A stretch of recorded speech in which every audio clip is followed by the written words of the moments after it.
मिलते नहीं सहज ही मोती गहरे पानी में, बहता दुगुना उत्साह इसी हैरानी में। नमस्कार, मेरा नाम है मनीष भारती।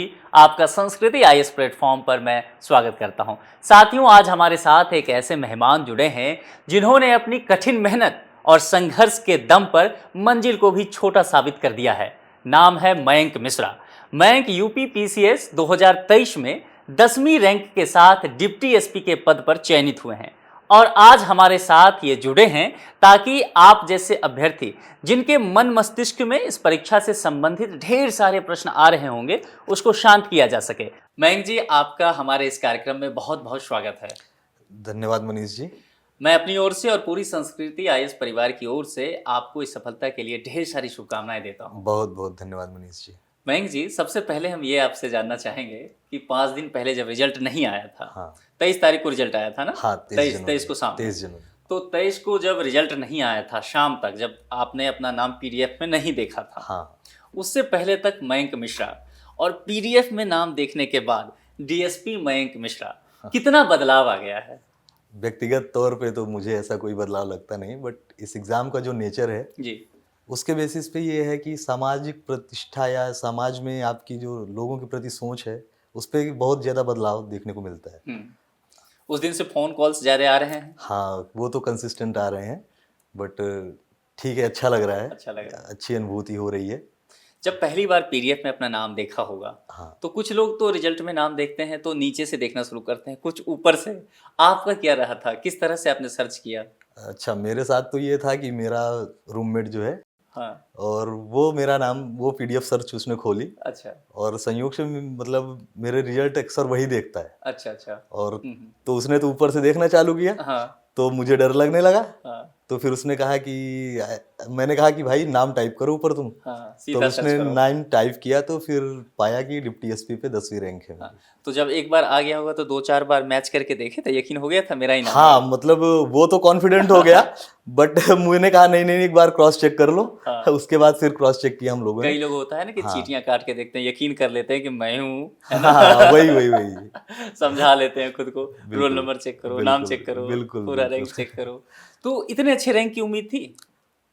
हाँ, मतलब कह सकते हैं सर, बट मेंस अच्छा हुआ था और इंटरव्यू में थोड़ा रोल कम हो जाता है इस यूपी पीसीएस एग्जाम में। तो ये तो था कुछ ना कुछ मिलेगा, बट ठीक है, अच्छी रैंक आ गई और अच्छा पोस्ट मिल गई तो बहुत अच्छा है। देखिए, अच्छी रैंक क्या, बल्कि आप टॉप 10 में है, 10वीं रैंक आपका है। हाँ, है ना? डीवाईएसपी तो में से। हाँ डिप्टी एसपी में आप टॉप 10 में आ गए हैं। हाँ और उत्तर प्रदेश के लिहाज से देखें तो ये बहुत अच्छा पद भी माना जाता है इसे, हाँ। है ना? तो जब रिजल्ट आपने देखा, घर परिवार में सबसे पहले किसे बताया, किन से बात हुई? घर परिवार में मैंने तो पहले जब रिजल्ट देखा खुद का तो उसके बाद मैंने व्हाट्सएप के थ्रू ग्रुप कॉल करी, जिसमें मेरे माता पिता, एक मेरा छोटा भाई यूएस में रहता है। अच्छा। वो जॉर्जिया स्टेट यूनिवर्सिटी में है। हाँ हाँ स्कॉलर है, रिसर्च स्कॉलर है केमिस्ट्री का। हाँ। और इसके अलावा मेरे चाची चाचा और एक छोटा भाई, और एक छोटा भाई मेरा गांव में रहता है जो मम्मी पापा के साथ रहता है। अच्छा। इन लोगों को मैंने वीडियो कॉल में सबको एक साथ कनेक्ट किया। हाँ और बस 1 ही मिनट का मैसेज दे पाया मैं उन लोगों से कि मेरा सिलेक्शन हो गया डिप्टी एसपी पद पर। हाँ हाँ। और फिर उसके बाद मैंने फ़ोन कट किया कि अब आप लोगों से बाद में बात करता हूँ, क्योंकि मित्र मेरे काफ़ी इकट्ठा यहाँ हो गए निपटाना थे। जरूरी है इन लोगों हाँ, को। मतलब काफ़ी दोस्त इकट्ठा हो चुके बिल्कुल थे। बिल्कुल। तो 1 मिनट का जो फैमिली का वो वीडियो कॉल था, उसमें क्या रिएक्शन था उन लोगों का? बहुत मिक्स रिएक्शन थे। मैं तो शांत पड़ चुका था, मुझे इतने दिन का संघर्ष चल रहा हाँ था। बिल्कुल। उस पे ये था कि चीज़ें बहुत अप्स एंड डाउन्स चले लाइफ में और बहुत से चैलेंजेस भी थे, बट इन सब चीज़ों के दौरान मोटिवेट रहा। और फाइनल जब सिलेक्शन हुआ तो बहुत ही अंदर से एक शांत भाव उत्पन्न हुआ कि ठीक है, अभी चीज़ें कंफर्ट जोन में आ गई हैं। कुछ ना कुछ अच्छा हो गया है, अब आगे की राह देखते हैं कैसी रहती है। बाकी माता पिता तो होता है कि खुशी के आंसू घर में छलक सही उठे बात, सबके। सही बात है। माता पिता और चाची चाचा मेरे थे। हाँ तो और सबके उसके बाद मेरे जीवन में, मतलब इस जर्नी में मेरे बहुत से रिलेटिव्स का रोल रहा है। उनमें मेरे मौसा मौसी लोग हैं और परिवार का प्रत्यक्ष अप्रत्यक्ष रूप से मेरे दोस्तों का। और ये काफ़ी लंबी जर्नी रही और सबका कंट्रीब्यूशन रहा, उसके कारण शायद मैं यहाँ तक पहुँच पाया हूँ। चलिए, कहते हैं ना कि अंत भला तो सब भला। हाँ तो अंत में सब कुछ अच्छा हो जाता है। हाँ और जब तक अंत में सब कुछ अच्छा ना हो, इसका मतलब वो अंत हुआ नहीं है। हाँ, है ना? ये भी कह सकते एक फिलोसफर ने इसे कहा था। हाँ, तो हाँ। अंत में सब कुछ आपका अच्छा हो गया। किस बैकग्राउंड से आप आते हैं? सर एक्चुअली मैं चित्रकूट जिला है हम्म। उत्तर प्रदेश में, अच्छा। वहाँ के मैं ग्रामीण पृष्ठभूमि से आता हूँ। अच्छा। मऊ नाम का तहसील है मऊ की, हम्म। वहाँ के मंडौर गांव से मैं बिलोंग करता हूँ। हम्म। और मेरी प्रारंभिक एजुकेशन जो है वो वहीं के मतलब मऊ में ही स्थित एक प्राइवेट स्कूल में हुई हम्म। 8th तक। अच्छा। उसके बाद मेरा सिलेक्शन नवोदय जवाहर नवोदय विद्यालय में हो गया ओके। और 9th से 10th तक मैं जवाहर नवोदय विद्यालय चित्रकूट का स्टूडेंट रहा। लेटर इंटरव्यू के थ्रू मेरा सिलेक्शन हुआ था। अच्छा। उसके बाद 11वीं 12वीं के लिए चूंकि जवाहर नवोदय विद्यालय जो चित्रकूट था वहाँ पे 10th 11th और 12th की व्यवस्था नहीं थी, अच्छा। तो फिर मुझे जवाहर नवोदय विद्यालय बांदा शिफ्ट किया गया। वहाँ से मैंने अपना 12th करने के बाद मैं इलाहाबाद यूनिवर्सिटी में यून क्रिश्चियन कॉलेज है, हम्म। तो वहाँ से मैंने अपना फिजिक्स स्टेट और मैथ्स में ग्रेजुएशन किया। अच्छा, तो तत्पश्चात संगम नगरी में आपने भी डुबकी लगाया है? हाँ, लगभग 4 वर्षों तक मैं इलाहाबाद में रहा, हम्म। जो कि अब प्रयागराज हो चुका है। हाँ हाँ। और वहाँ पे मैं रहा। मैं थोड़ा धार्मिक प्रवृत्ति होने के कारण अक्सर संगम नगरी में डुबकी लगती ही थी। हाँ हाँ। अभी जैसे चल रहा है माघ मेले का समय भी चल रहा है, और इसके अलावा वहाँ पे लेटे हुए हनुमान जी हैं, वहाँ पे मेरी काफ़ी आस्था है। तो अच्छा समय था इलाहाबाद का मेरा। इलाहाबाद का? हाँ, कितने दिन रहना हुआ था इलाहाबाद में? इलाहाबाद में मैं ग्रेजुएशन के बाद मतलब ग्रेजुएशन टाइम से लेके 4 साल रहा। 3 साल ग्रेजुएशन और 1 साल मैं बेसिक प्रिपरेशन के लिए इलाहाबाद में सेल्फ स्टडी के लिए रुका था। तत्पश्चात फिर मैं दिल्ली आया और उसके बाद यहाँ से मैंने अपनी आगे की जर्नी सिविल सर्विसेज की चालू की। कहते हैं कि इलाहाबाद यूनिवर्सिटी से बहुत सारे छात्र जो हैं सिविल सर्विसेज में सिलेक्शन पाते हैं। हाँ, क्या रहता है वहाँ का माहौल और आपको कितना मदद किया इलाहाबाद विश्वविद्यालय के माहौल ने? अच्छा, जब तक मैं नवोदय में था मुझे ऐसे कभी लगता नहीं था कि मुझे सिविल सर्विसेज की तैयारी करनी है। ओके। मैं हमेशा डिफेंस ज्वाइन करने में सोचता था कि मुझे डिफेंस फोर्सेस डिफेंस में जाना है। लेकिन जब मैं इलाहाबाद यूनिवर्सिटी आया तो वहाँ का जो मैंने माहौल देखा कि बहुत से लड़के सिविल की तैयारी कर रहे हैं, सिविल की तैयारी कर रहे हैं, और फिर कहीं ना कहीं मुझे अपनी पर्सनालिटी उपयुक्त लगी उसके अकॉर्डिंग, क्योंकि डिफेंस के लिए मुझे लगता है एक अलग लेवल की पर्सनालिटी होनी चाहिए, और मुझे अपने में वो क्वालिटीज़ नहीं मिली। मुझे अपने अंदर लगा कि शायद कुछ ऐसी क्वालिटीज़ हैं जो मैं पब्लिक सर्विस के रूप में, पब्लिक सर्वेंट के रूप में काम कर सकता हूँ, लोगों की लाइफ को बेहतर बनाने के लिए कुछ अपने अपने तरफ से एफर्ट डाल सकता हूँ। तो मुझे लगा कि ये फील्ड मेरे लिए ज़्यादा बेटर रहेगी। तो आप ये कह सकते हैं कि इलाहाबाद यूनिवर्सिटी में आने के बाद ही मेरी सिविल सर्विसेज की वास्तविक जर्नी चालू हुई। बहुत खूब। मतलब इलाहाबाद यूनिवर्सिटी ने आपको एक ख्वाब दिया, हाँ, आप आपको एक बिल्कुल कह लक्ष्य सकते दिया हैं, वहाँ बिल्कुल कह पे, और सकते हैं। आपको ये बताया कि आप इसके लायक भी हैं, हाँ, आज है ना? तो मतलब विचार पैदा कर दिया उस विद्यालय उन्होंने ने। वो विचार पैदा किया कि मुझे इस फील्ड में जाना चाहिए, और कहीं ना कहीं सारी चीज़ें होती गई, अप्स एंड डाउन्स चलते रहे, और आज फाइनली मंजिल मिल गई। देखिए, एक बहुत खूबसूरत बात आपने अपने अनुभव से लिया कि आप डिफेंस में जाना चाहते थे। बाकी अभ्यर्थियों के लिए बहुत अच्छा होगा, सुनना चाहिए। हाँ। इन्होंने कहा कि डिफेंस में जाना चाहता था मैं, हम्म, लेकिन डिफेंस के लायक नहीं समझा। अब कुछ लोग होते हैं यही हिम्मत हार जाते कि हाँ। अच्छा, मैं जिस चीज़ के लिए सोचा उसके लायक तो मैं खुद को हाँ। पाता ही नहीं हूँ। लेकिन आपने चेंज कर दिया गियर थोड़ा सा, हाँ, और आप उससे हर बेहतर। व्यक्ति, मुझे लगता है हर व्यक्ति को अपनी कैपेबिलिटी बिल्कुल पहचाननी चाहिए, बिल्कुल। और ये कुछ बुरा भी नहीं है कि आप हाँ। अपनी, अगर आप किसी चीज़ में वीक हैं या किसी पर्सन कोई भी आपकी पर्सनालिटी ट्रेट्स जो है उस सर्विस के एप्टीट्यूड को सही बात नहीं है। फॉलो कर पा हाँ रही है, हाँ हाँ। तो कोई इसमें बुरा नहीं है। आप दूसरी सर्विस जिसका आपका एप्टीट्यूड हो बिल्कुल आप बिल्कुल उसको ज्वाइन करिए। बिल्कुल बिल्कुल। सर्विस करने के कई तरीके हैं, पब्लिक सर्विस अगर आप करना चाहते हैं उसके कई तरीके हैं, तो नो डाउट आप मतलब जो भी है अच्छा है, और हमेशा एक्सेप्ट करना चाहिए जहाँ पे आप स्ट्रॉन्ग पोर्शन पे काम कर सकते हैं। सही बात है। हर व्यक्ति अपने आप में श्रेष्ठ है। हाँ, यहाँ नहीं तो कहीं और कहीं सही, और वो बिल्कुल। अच्छा कर जाएगा। उसके बाद इलाहाबाद से आगे की जर्नी कैसे शुरुआत होती है? इलाहाबाद से सर मैं आया इलाहाबाद से 2017 में मैं दिल्ली आया। उसके बाद मैंने यहाँ पे सिविल सर्विसेज की तैयारी की। मैंने कोचिंग ज्वाइन की, 1-1.5 साल मेरी कोचिंग चली। उसके बाद सर कोविड लग गया। अच्छा अच्छा। कोविड दौरान ऐसा हुआ कि फिर मैं घर चला गया 2 साल के लिए। हाँ। और घर जाने के बाद ऐसा होता था, मेरा एक नेचर था कि जैसे मैं हमेशा से नवोदय विद्यालय में रहा तो हॉस्टल लाइफ वाला, हाँ। फिर इलाहाबाद यूनिवर्सिटी में भी रहा तो रूम लेके रहना, तो फिर उस पर ये होता था कि मुझे एक आइसोलेटेड इन्वायरमेंट में पढ़ने का अलग मज़ा आता था। तो जब मैं घर चला जाता हूँ तो फिर मैं उस मतलब इंजॉयमेंट मोड में चला जाता हूँ कि अब मुझे पढ़ने से मतलब नहीं रहेगा। है। मतलब पढ़ूंगा भी तो उस एफर्ट, उस इफिशिएंसी के साथ नहीं पढ़ूंगा। तो घर चला गया, कोविड चल रहा था, तो मैं रिलैक्स्ड मोड में चला गया। तो 1-2 साल वो मेरे बहुत मतलब क्रूशियल टाइम वेस्ट हुए उसको, तो वो मुझे अपने अभी भी लगता है कि वो निगेटिव पॉइंट है। और उसके बाद सर फिर मैं आया वापस दिल्ली 2021 में, तब फिर मैंने जेएनयू में डेवलपमेंटल लेबर स्टडीज़ से मास्टर ज्वाइन किया। और उसके बाद अभी 2023 में मेरा मास्टर कंप्लीट हुआ और संयोग से अब लगे इधर हाथ मेरा सिलेक्शन ही हो गया। सिलेक्शन भी हो गया। जेएनयू की चर्चा आपने की, हाँ। जेएनयू में भी काफ़ी अच्छा माहौल रहता है सिविल सर्विसेज को लेकर के, बिल्कुल। बहुत ज़्यादा छात्र वहाँ से सिलेक्ट होते रहे हैं हाँ। लगातार। आपको कितना मदद किया वहाँ के माहौल ने? बहुत मदद किया वहाँ का इन्वायरमेंट मुझे, इसलिए मैं कहूँगा क्योंकि हम लोगों का एक कोर ग्रुप था जिसमें मेरे 2-3 फ्रेंड थे और हम लोग एक रेगुलर टाइम पे सेंट्रल लाइब्रेरी है, बहुत अच्छी 24/7 हाँ, लाइब्रेरी जेएनयू का एक्सेस। सेंट्रल लाइब्रेरी हाँ, वाला, सेंट्रल बिल्कुल, लाइब्रेरी बिल्कुल। बहुत बहुत 24/7 ज़बरदस्त एक्सेस। है। और सारे स्टूडेंट मतलब हम लोग सुबह अर्ली टाइम जगना और फिर हॉस्टल मिल जाता है, तो आपको कहीं ना कहीं फाइनेंशियल वायबिलिटी मिल जाती है, वो बहुत ज़रूरी है स्टूडेंट्स के और वहाँ जीवन का में। फी भी बहुत कम है हॉस्टल और का। हॉस्टल फी भी कम है। आप कुछ और भी फंडिंग आती है, एमसीएम जैसी स्कॉलरशिप चलती हैं, हाँ। तो स्टूडेंट सस्टेन कर सकता है इजीली दिल्ली जैसी जगह पे।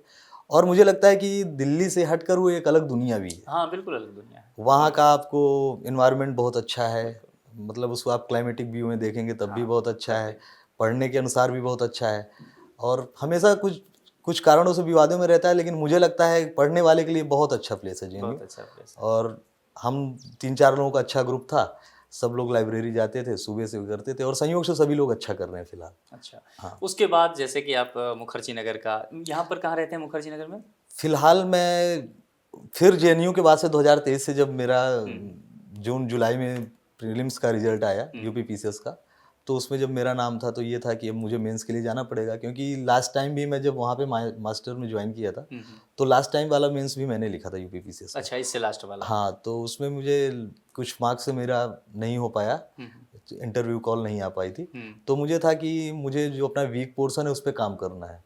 तो जैसे ही मास्टर्स ख़त्म हुआ तो फिर मैं अपने एक फ्रेंड के साथ आकर के नेहरू विहार शिफ्ट हो गया और मैं यही नेहरू विहार में रहता हूँ दिल्ली के। अभी भी नेहरू विहार में ही है? हाँ, अभी तो फिलहाल मैं नेहरू विहार में। तो जिस दिन रिजल्ट आया है हाँ, 23 तारीख को, उसके बाद घर तो जाना हुआ नहीं होगा अभी? अभी नहीं गए सर। अच्छा तो कब जाना है? घर के लोगों से कब मिलना है अभी? नहीं, मैं तो बस अब जल्द ही निकल रहा हूँ। अच्छा। हाँ, वहाँ लोग बेसब्री से इंतजार कर रहे हैं। बिल्कुल, यही दिन है हाँ। कि आपका इंतजार तो जाहिर सी बात है, हाँ। पलकें बिछा करके लोग करने वाले हैं। तो मुखर्जी नगर का कैसा माहौल है और क्या ज़रूरी है कि मुखर्जी नगर का माहौल मिले छात्रों को और ये लाभ देता है? मुखर्जी नगर का माहौल अच्छा है और मैं तो ये कहूँगा कि हर जगह पे अपने पॉजिटिव और निगेटिव दोनों होते हैं। ये आपके ऊपर डिपेंड करता है कि आप चीज़ों को कैसे लेते हैं। तो मुखर्जी नगर में भी बहुत सी ऐसी चीज़ें हैं जैसे मेरे लिए अच्छा साबित हो गया, 4-5 महीने हुए मैंने वहाँ से यहाँ आया, चीज़ें मेरे फेवर में होती गई और फाइनली सिलेक्शन मिल गया। लेकिन बहुत से लोग हैं वो अभी भी इस उसमें जाल में फंसे रहते हैं। तो ऐसा नहीं है कि ज़रूरी नहीं है कि आप मुखर्जी नगर आएँ तभी सिलेक्शन हो पाए। आप अच्छे लोगों के साथ रहें, अच्छे लोगों के साथ उठे बैठे और अगर पढ़ाई आपने सही मोड में कर ली तो सिलेक्शन कहीं से भी हो सकता है, क्योंकि आजकल तो डिजिटल प्लेटफॉर्म आ चुके हैं तो उसके थ्रू आप पढ़ाई कहीं से भी कर सकते हैं। कोई ऐसी दिक्कत नहीं है, आपको सारी चीज़ें ऑनलाइन अवेलेबल हैं, तो आपको सारे मटेरियल जब एक्सेस हैं तो आप कहीं रह के पढ़ सकते हैं। बशर्ते डिपेंड ये करता है कि आप वहाँ कंफर्ट हैं कि नहीं है। सही बात है। जैसे मैंने अपनी वीकनेस बताई कि मुझे घर जाने के बाद फिर मैं नहीं हो पाता। थोड़ा रिलैक्स मोड में चला जाता हूँ, तो मुझे लगता है कि वो हर व्यक्ति की अपनी अपनी स्ट्रॉन्ग जोन है कि वो कहाँ पे घर में रह के पढ़ पाता है। या कुछ लोग होते हैं, कुछ मेरे फ्रेंड्स हैं, उनको लगता है कि वो घर जाते हैं तो ज़्यादा बेटर पढ़ पाते हैं। मुझे लगता है मैं बाहर रहता हूँ तो ज़्यादा बेटर पढ़ पाता हूँ। आपने एक चीज़ अभी कहा संगति को लेकर के कि आप अपना जो माहौल किस माहौल में रहते हैं, तो ग्रुप स्टडी को लेकर के मैं दरअसल पूछना चाह रहा हूँ, क्योंकि ये जो सिविल सर्विसेज की यात्रा होती है ना, कई बार कुछ छात्रों की लंबी हो जाती है। हाँ। आपका भी थोड़ा सा रहा है, तो कई बार क्या होता है कि डिमोटिवेट फील करने लगते हैं अकेले। हाँ। जैसे आपने कहा शुरू में कि आप आइसोलेट रहना पसंद करते हैं, एकांतवासी हैं। एकांतवासी ऐसा सच नहीं कहूँगा, हाँ, क्योंकि एकांतवासी तो बहुत ही अलग संदर्भ में चला जाएगा। बट ये है कि मतलब जब मैं पढ़ना चाहता हूँ तो फिर मुझे वो इन्वायरमेंट मिले जहाँ पे केवल पढ़ने वाले लोग हों या मेरे उसी फील्ड से रिलेटेड लोग हों, तो उनके बीच रह के एक पॉजिटिविटी आती है और आप हायर मोटिवेट हमेशा रहते हैं, आप मोटिवेट रहते हैं हमेशा कि मुझे कुछ करना है। क्योंकि आप बहुत बार होता है जब आप ऐसे इन्वायरमेंट में रहते हैं जहाँ पे लोग कंसिस्टेंटली सेलेक्ट हो रहे हैं, तो आप उनको देख के आप मोटिवेट होते रहते हैं, आपका उत्साह बढ़ते रहता है। हाँ, हमेशा से। ग्रुप का फायदा ये है, ग्रुप का फायदा है, और हाँ। मुखर्जी नगर का ये फायदा, मुखर्जी नगर का बिल्कुल ये फायदा जिसका लाभ आपको है। हाँ, मिल गया मिला फाइनली। भी। तो इससे पिछला मेंस आपने लिखा था, हाँ, इंटरव्यू आपका इससे पहले दिया था आपने? नहीं नहीं, ये मेरा पहला इंटरव्यू था। ये आपका पहला हाँ, इंटरव्यू पहला था, और इंटरव्यू। पहले इंटरव्यू में आपने किला फतह कर दिया, चक्रव्यूह से बाहर निकल गए, है ना, और इतने अच्छे रैंक के साथ। मयंक, एक प्रश्न होता है, दरअसल छात्रों के मन में, सबके मन में जिज्ञासा रहता है, हाँ, छात्र ही नहीं, दुनिया भर के जो लोग भी जानते हैं कि सिविल सर्विसेज को लेकर के कि ये अभ्यर्थी तैयारी करने गया है गांव घर से, आप तो ग्रामीण पृष्ठभूमि से हैं भी, हाँ, उनके मन में एक प्रश्न रहता है कि ये लड़का कितना घंटा पढ़ता होगा, पूरा दिन पढ़ते रहता होगा, बाहर निकलता भी होगा कि नहीं, खिड़की कमरे सब बंद करके, तो क्या रहता है ये माहौल, आप कैसे करते थे? नहीं, ऐसा जो ये घंटे का कॉन्सेप्ट है, ये तो मुझे कभी समझ नहीं आया अच्छा। इतने दिन की तैयारी में, क्योंकि एज सच मैंने कभी घंटे काउंट नहीं किए। हम्म, और मुझे लगता है कि मेरा पर्सनल जो व्यू था और जिस तरह मैं पढ़ पाता था, तो जैसे कंसिस्टेंट हफ्ते में जो 7 दिन है, तो 6 दिन में अच्छे से पढ़ाई करता था, घंटे नहीं गिनता था, अपना मैक्सिमम टाइम यूटिलाइज करने का प्रयास करता था, और उसके बाद एक दिन में फुल इंजॉय करता था खुद को।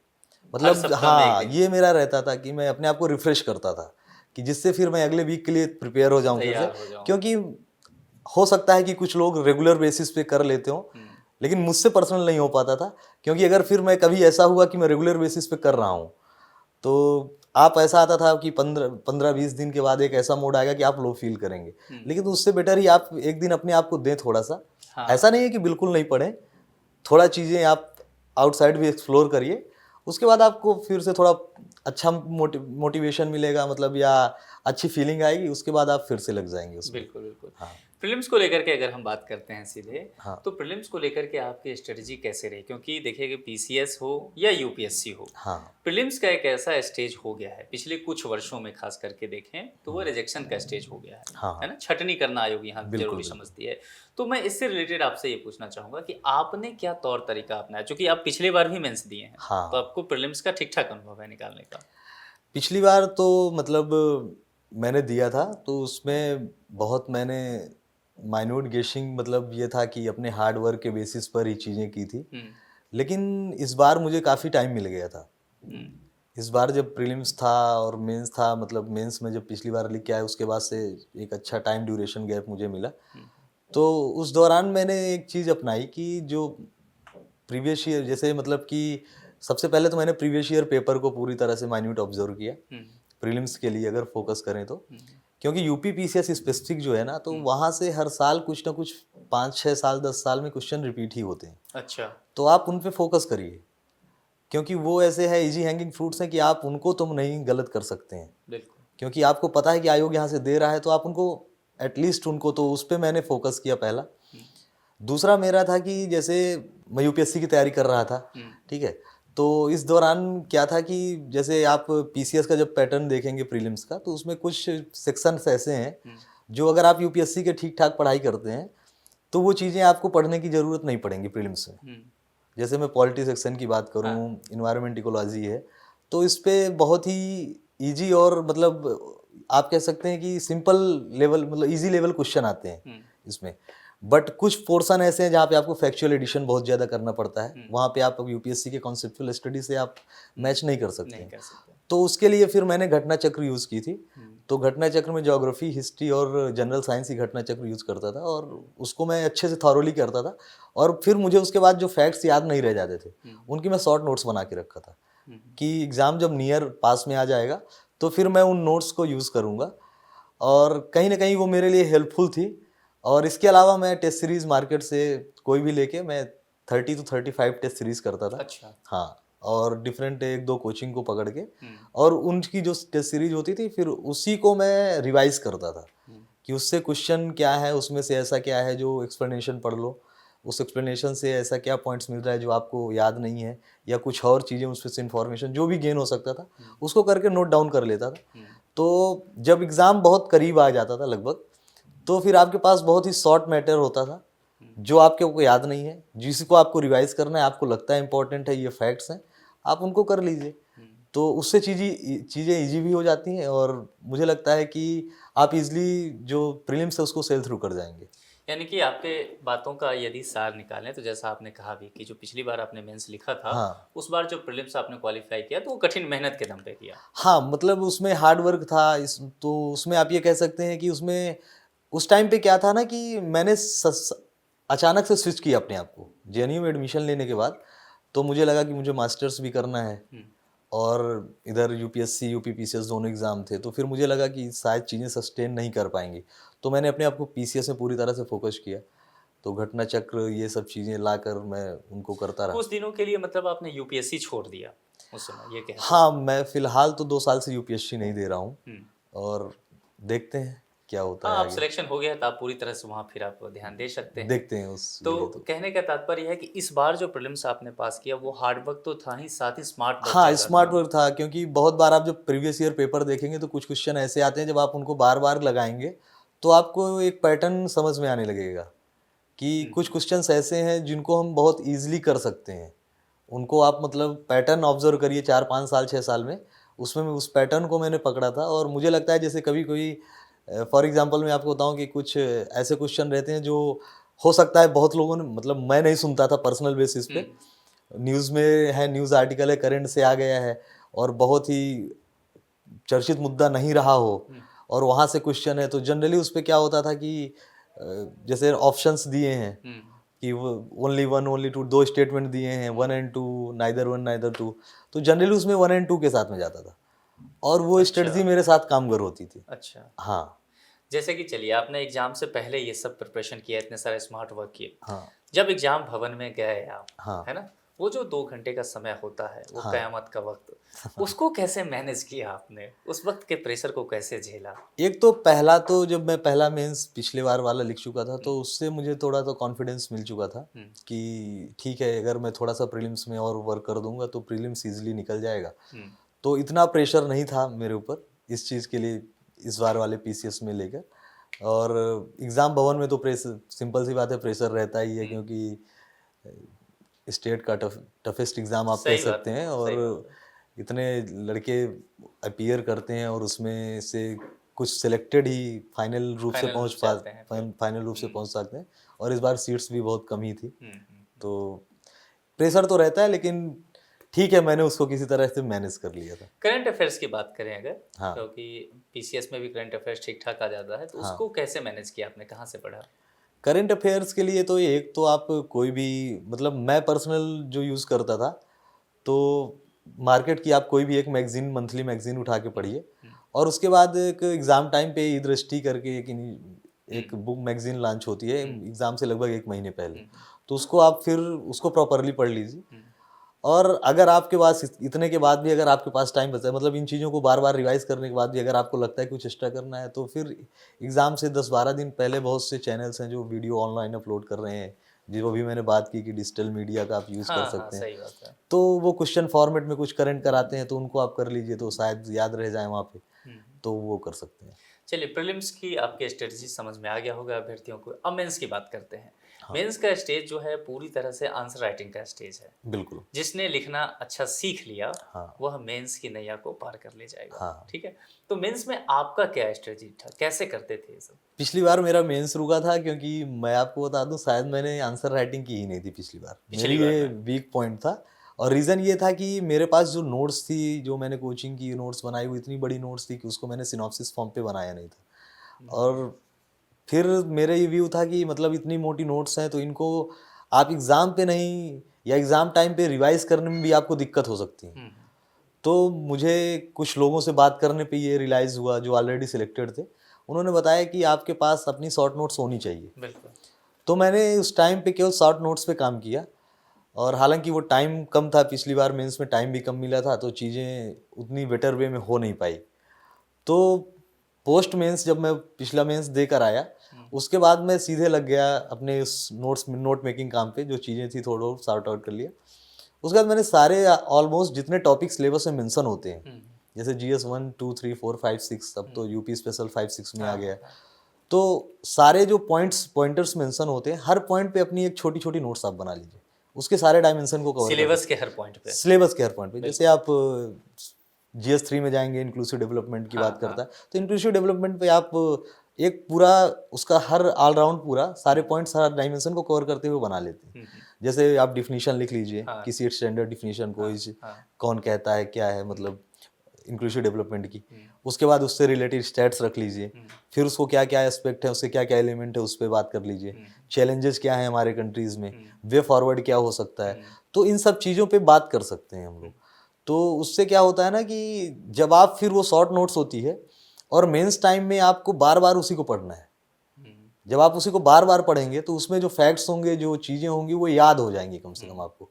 तो आप हो सकता है, मैं ये तो नहीं कहूँगा कि आप 100% उसको रिप्रोड्यूस कर पाएंगे एग्जाम टाइम हॉल में, बट आप, मुझे लगता है कि आप डाइवर्स सोर्स पढ़ने से बेटर है उस एक सोर्स पे रिलाई करिए जो कई सोर्स से मिलकर बनाया गया हो, और वो आपको end of the day help कर गया, और शायद मुझे हेल्पफुल किया है उस बार वो।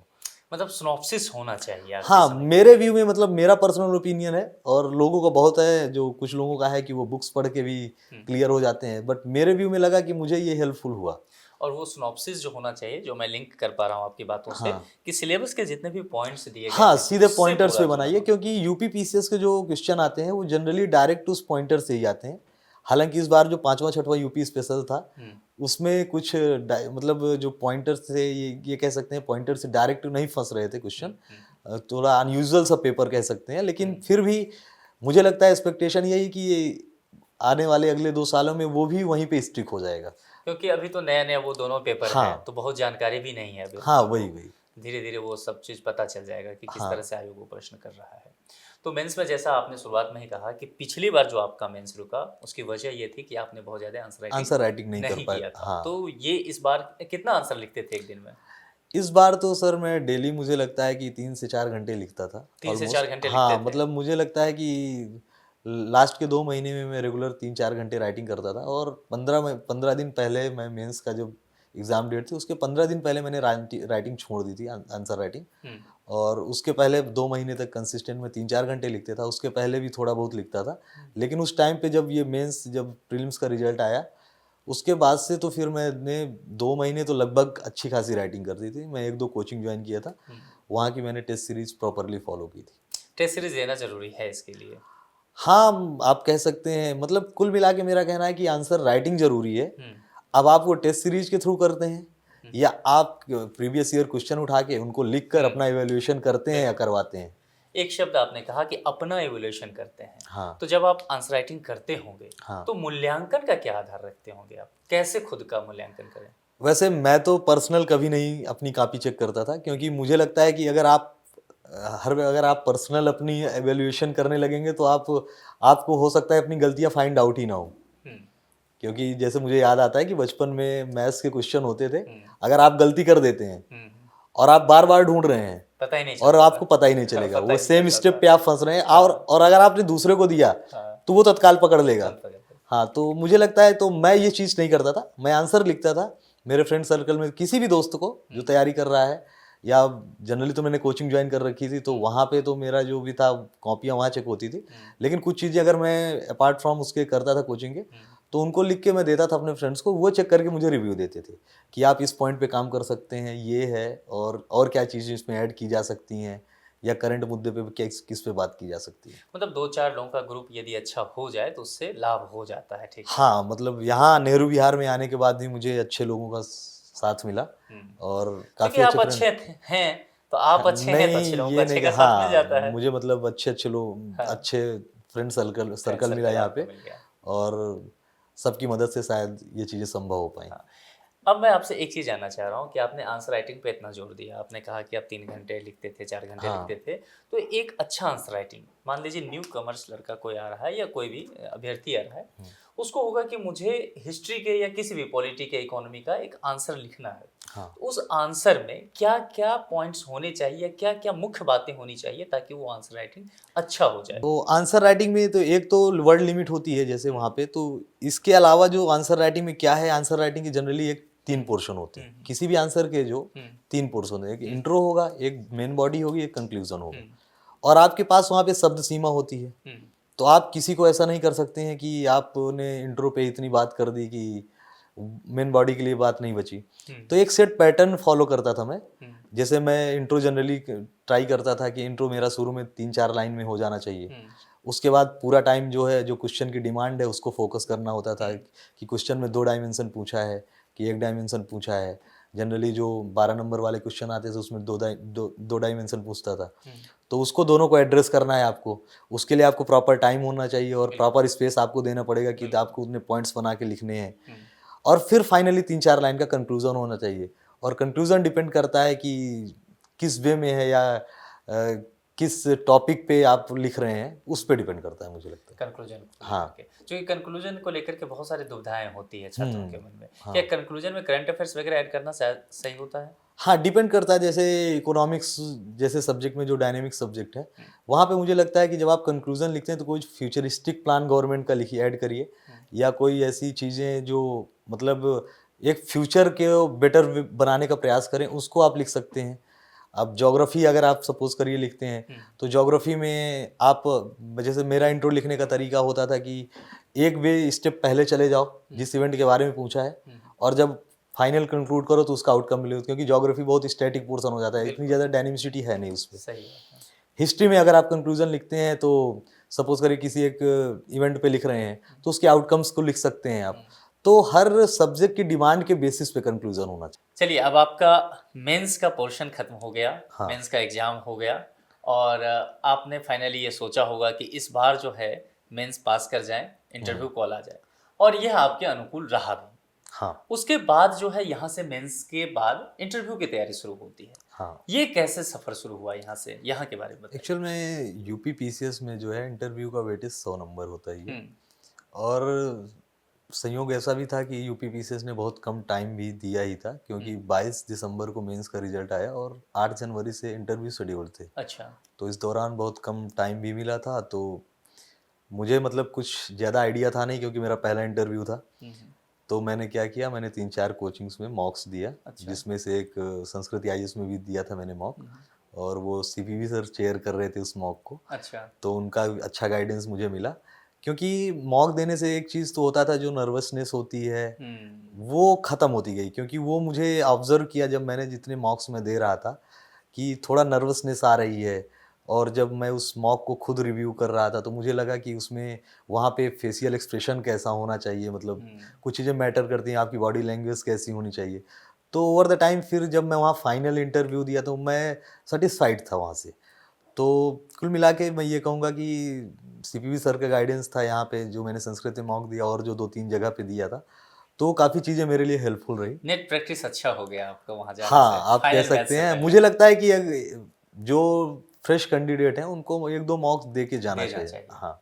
जब आप संस्कृति आईएएस में मॉक इंटरव्यू दे रहे होंगे, तो एक हाँ। बात मैं आपको ध्यान दिलाना चाहूँगा कि आप इसी कमरे में मॉक इंटरव्यू दे हाँ, रहे मैं होंगे। इसी कमरे में था। अभी जब मैं आया तो मुझे लगा ये कि चीज़ें सेम आपको कमरा था, और फर्क बस इतना रहा होगा कि मॉक देने दिन आप चेयर पे वहाँ बैठे होंगे सामने, हाँ, और आज आप टेबल के इस तरफ है।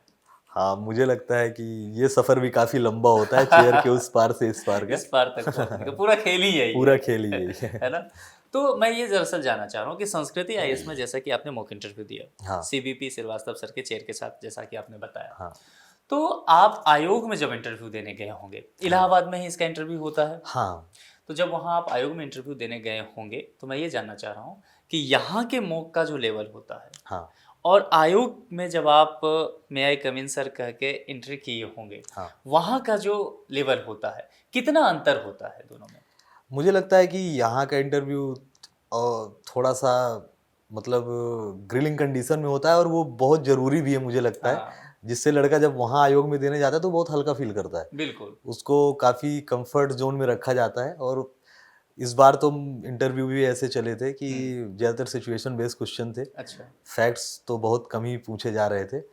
तो चीज़ें मुझे लगता है कि सिचुएशन बेस्ड थी, तो अगर आपका थोड़ा भी सोचने की क्षमता है, या आप हर डायमेंशन में अपने आप को एक्सप्लोर कर सकते हैं, तो आप कहीं ना कहीं कुछ ना कुछ पॉइंट्स तो बना के आंसर कर ही सकते हैं। कितने देर का इंटरव्यू चला था आपका फाइनल? मेरा इंटरव्यू मुकेश मिश्रा सर के बोर्ड में था, और वो इसी बार मतलब अभी नए नए मेंबर हैं बोर्ड के, तो मेरा 25 मिनट के लगभग इंटरव्यू चला था। हाँ। कितने लोग थे बोर्ड में? बोर्ड में 4 मेंबर थे। 4 मेंबर हाँ। रहते हैं। सभी के बोर्ड में 4 ही मेंबर रहते हैं? हाँ। तो जब आप इंटरव्यू देने गए होंगे, हाँ। वहाँ आयोग के कैंपस में प्रवेश किए होंगे, तो ये लगा होगा कि अगर ये आधे घंटा सफल हो गया है ना तो फिर इस चक्रव्यूह से बाहर निकल जाएंगे। नहीं सही बात है। तो जब ये सोचते हैं हम कि आखिरी पड़ाव है, एक म्यूजिक चलता है ना, गाना सुनते होंगे, रील्स वगैरह में चलता है कि यही रात अंतिम, यही रात भारी है ना तो इसका कितना दबाव पड़ जाता है फिर? प्रेशर तो रहता ही है, और बट मैं बताया नहीं आपको थोड़ी देर पहले कि मैं थोड़ा आस्थावान आदमी हूँ, और उसी बेसिस पे उस संयोग से मेरा इंटरव्यू में मंगलवार को था। अच्छा। और मैं बजरंगबली का आशीर्वाद लेके गया। हाँ। और संयोग से मैं अपने बोर्ड में पहला मेंबर था। अच्छा। तो मुझे ज़्यादा वेट करना नहीं पड़ा।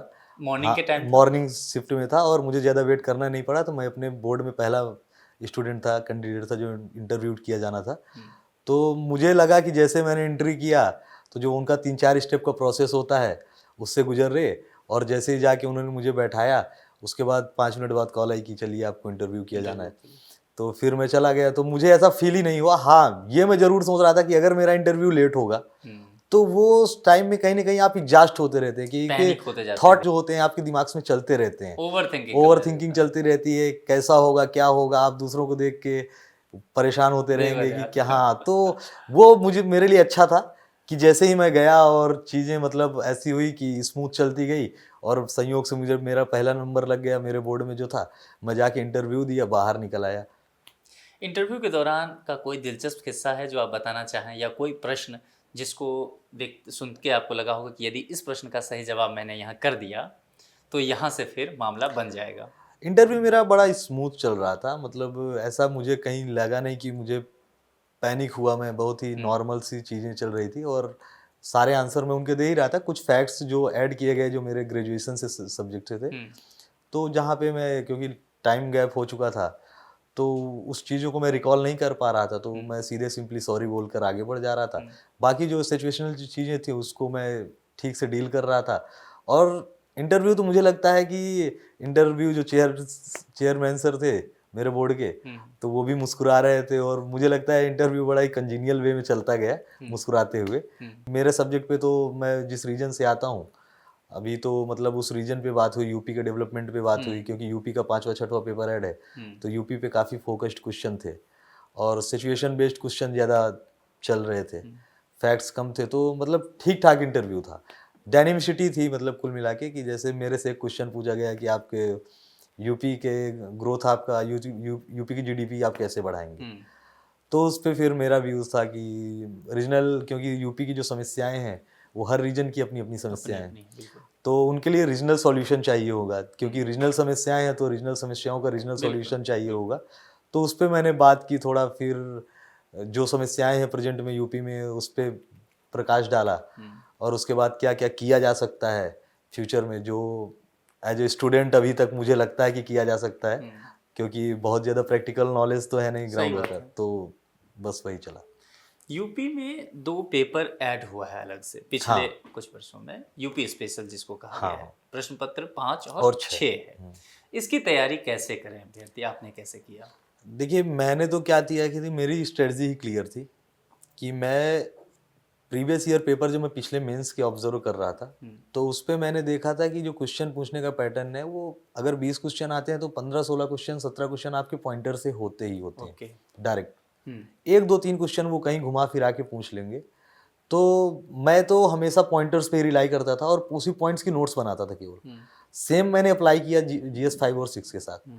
हालांकि पेपर थोड़ा अनयूजुअल सा आ गया, उसके लिए मैं नहीं कहूँगा, लेकिन अगर आप चीज़ें उतनी पढ़े रहते हैं ना, उतने फैक्ट्स एडिशन होते रहते हैं, उतनी चीज़ें, उतने डायमेंशन आप एक्सप्लोर करते रहते हैं, तो कहीं ना कहीं एंड ऑफ द डे आप आंसर लिख लेंगे। हाँ, तो उसके लिए भी मैंने सेम स्ट्रेटजी फॉलो की थी जो 5वें-6वें की थी। मार्केट से कुछ मटेरियल अवेलेबल था, ऑनलाइन कुछ मटेरियल अवेलेबल था, और 1-2 बुक का मैंने सहारा लेके मैंने उस सारी चीज़ें पढ़ के उसको शॉर्ट फॉर्म में, सिनॉप्सिस फॉर्म में 1-1, 2-2 पेज का मटेरियल रेडी कर लिया था। बहुत सारे छात्रों का टाइम मैनेजमेंट को लेकर के बड़ी समस्या रहती है। मिलता सबको 24 घंटा ही है हम सभी को। कुछ छात्रों का शिकायत हमेशा रहता है खुद से कि वो मैनेज नहीं कर पाते हैं, समय ही नहीं मिलता है। मयंक को भी 24 घंटा ही मिला लेकिन मयंक ने 24 घंटे का सही से उपयोग किया और वो चयनित हो गए। तो क्या करते थे, कैसे टाइम मैनेजमेंट आप करते? देखिए, टाइम मैनेजमेंट तो मतलब बहुत ज़रूरी है इस एग्ज़ाम में मुझे लगता है, क्योंकि जो आपने कहा कि 24 घंटे ही मिलते हैं, तो वो तो सबके पास बराबर होते हैं। मैंने अपने आप के डिस्ट्रैक्शन सोर्स को बहुत कम रखा। जैसे मैं आपको बता दूं कि मैं कुछ मतलब जब मैं जेएनयू में था तो वहाँ कुछ ग्रुप्स के चलते हुए मैं व्हाट्सएप पे एक्टिव हुआ। अदरवाइज ना मेरा कोई सोशल मीडिया अकाउंट नहीं ही है प्रेजेंट में, मतलब था पहले, उसको मैंने डीएक्टिवेट कर दिया था। अब एक्टिवेट करेंगे फिर से? हाँ, देखते हैं। तो मैं सोशल मीडिया साइट्स पे नहीं था इस दौरान। और तो उससे भी एक तरह का मुझे लगता है डिस्ट्रैक्शन मेरा कम था। और चीज़ों पे मतलब मैं फ्रेंड सर्कल भी बहुत लिमिटेड ही रखने का प्रयास करता हूँ। तो उसमें क्या होता है कि आप काम की चीज़ें ही की बात हो, और ठीक है, मतलब अच्छा इन्वायरमेंट रहेगा आपका। जितना ज़्यादा डिस्ट्रैक्शन आप कम रखेंगे अपनी लाइफ में, उतना ज़्यादा आप बेटर अपने आप को प्रिपरेशन में रख सकेंगे। क्योंकि मुझे लगता है ना कि मैटर ये नहीं आप कितने घंटे पढ़ते हैं, बिल्कुल बिल्कुल, मैटर ये है कि आप कितने इन्वॉल्व इस एग्ज़ाम में हैं, खुद को रख पाते हैं। ये बड़ी बात कही आपने। हाँ, पढ़ना तो ठीक है, पढ़ रहे हैं आप सब, बट उसमें कितना इन्वॉल्व है कि आप उस थॉट प्रोसेस को जनरेट कर पा रहे हैं। सही बात है। हाँ, मयंक जी, मेरे तरफ से जितने भी बातें की जानी थी, मैंने अभ्यर्थियों के जितने भी प्रश्न मेरे तक पहुंचे थे, मैंने सब कुछ आपसे पूछ लिया। फिर भी अंत में आपको यदि लगता है कि कुछ बातें और कही जानी चाहिए, आप अपने तरफ से अपने अनुभव के आधार पर कुछ संदेश देना चाहें, नव आगंतुक अभ्यर्थी हैं या वे लोग जो कई बार मेंस लिख चुके हैं, इंटरव्यू तक पहुंच चुके हैं, लेकिन अंतिम रूप से चयनित नहीं हुए हैं, तो अपने विचार आप जरूर रखें।